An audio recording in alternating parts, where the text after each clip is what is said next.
the big voice for the moment. The time is to get in Anil Swarup. Needs no introduction, joins us right now on the sidelines of the Ilwais conference as well.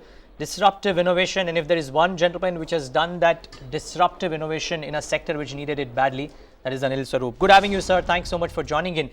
You know, for a change, Mr. Swarup, I want to start off the conversation not by talking about whether the output or the supply will be met, but the question is, with all the presentations that I've seen in the conference yesterday as well about solar power, wind power, and the costs coming down there. My question is whether there will be enough demand to meet the kind of supply that you will ensure will come year after year.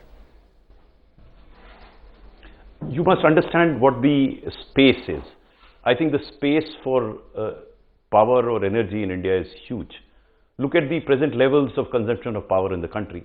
We are at the level of late 19th and early 20th century US per capita consumption. So if the country develops, which it will, there will be huge requirement of power. Temporarily at this point in time, there is a bit of a hiccup in terms of inability of the DISCOMs to source power on account of their financial problems.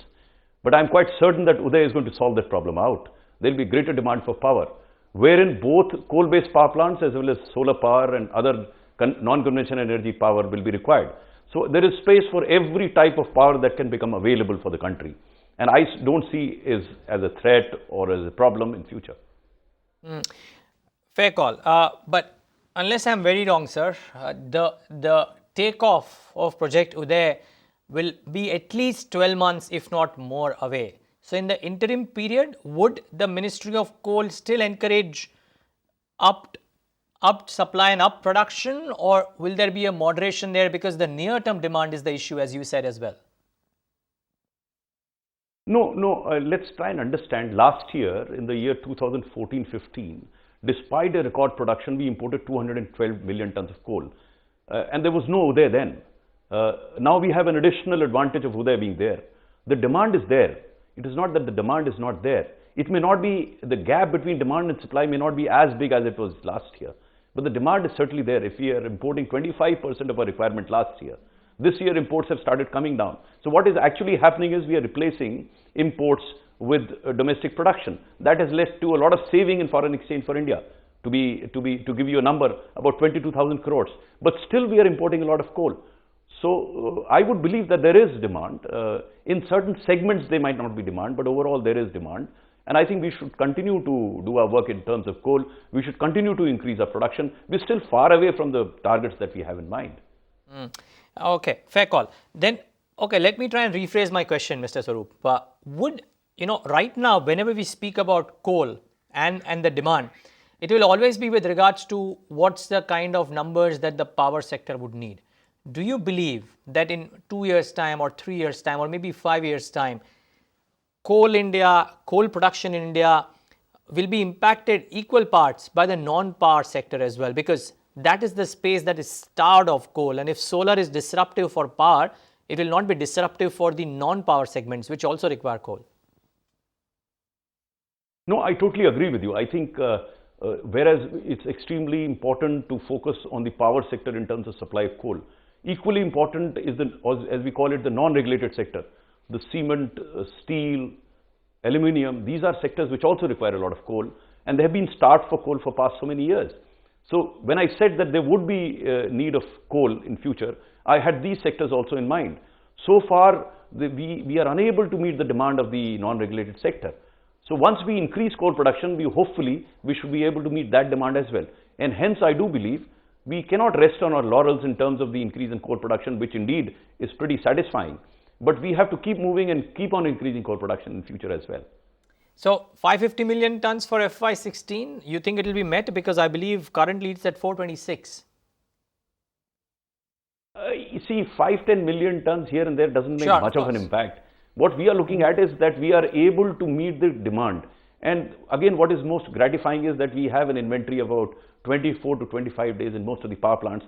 That is something which we are happy about. Okay. What about pricing, Mr. Swarup? Globally too, prices have come off. I'm guessing it has a bit of an impact on Coal India realizations as well. What do you think? If you were to wear an analyst hat, if you will, what do you think is the near-term outlook? I wish I were an analyst because I would get away with any analysis. Here I'm a practitioner, I have to get things moving on the ground. So I just can't get away just with an analysis. Pricing is something which we don't get into. We in the ministry are totally focused on bringing about efficiencies, improving productivity, reaching out to our customers, improving the quality. Pricing is an issue which we leave it to Coal India. They take a call on that.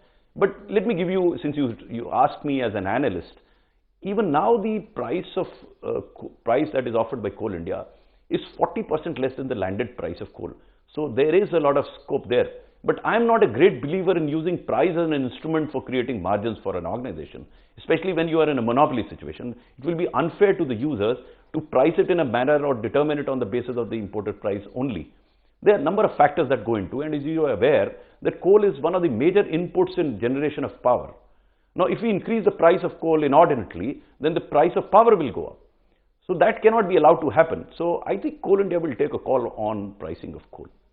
No, I agree, sir. What I was just trying to get from you is, how do you think pricing trends could be like over the course of the next 6 to 12 odd months?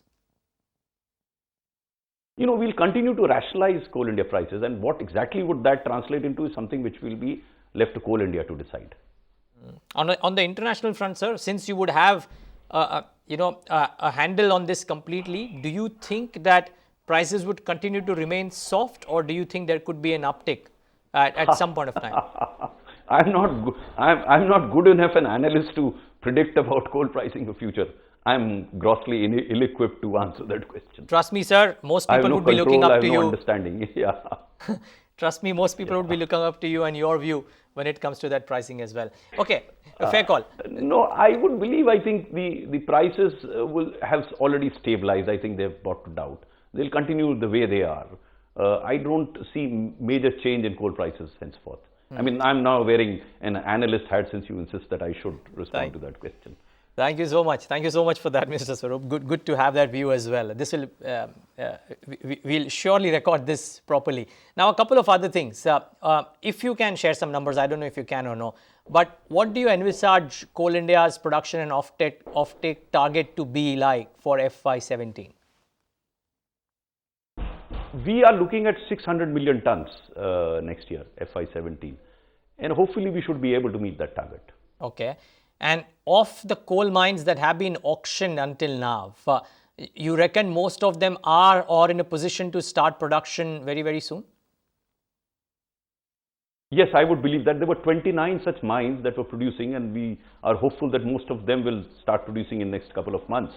As you might be aware, 10 of them are already producing. They have produced more than 8 million tons, and the rest of the issues are getting sorted out. In the next 2 to 3 months, they should start producing. Okay.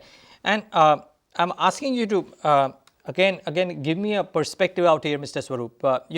At this very conference yesterday, we had a gentleman from the US talking about the disruption that solar power is causing in terms of pricing for the conventional power resources as well. I would just want your view on that. If indeed pricing of non-conventional energy resources is coming off the way it is, I mean, the recent bids that have happened have been much lower than what the earlier bids were as well. Do you think it has the potential to disrupt the conventional power sector, even if the demand for power by and large in India is very, very high? See, at a personal level, I would be very happy if we can wish away coal and replace it by solar power. But that's a bit of a wishful thinking. As I said, there's space for both. And I don't foresee solar power replacing coal-based power plants in India because of the sheer demand that we have. That is one. Number two, we still have a few issues relating to solar power that need to be addressed. In terms of storage, our peak requirement is during the evening when solar power is not available. So where do you get that power from? Similarly, we still have to do a bit of more of costing of solar power. We are talking of power availability at the point where the power is generated. Now, you have to include the transmission costs. I wish and hope that they all come down and the country switches over to solar power at the earliest and wishes away coal. But I don't think that is going to happen in at least next 5 to 10 years. Certainly, the solar energy will occupy more and more space, but I don't see it impacting coal power generation in the near future. Fair call. Mr. Swarup, I'm sure you have a busy calendar, but it was good to get these updates from you. Thanks so much for joining in today. And all the best. Keep up the great work that you're doing, sir. Find us on Facebook at facebook.com/ETNow and don't forget to click the like button. You can also follow us on Twitter at ETNowLive. To stay updated with all our programming, hit the subscribe button on our YouTube channel by logging on to youtube.com/user/ETNow.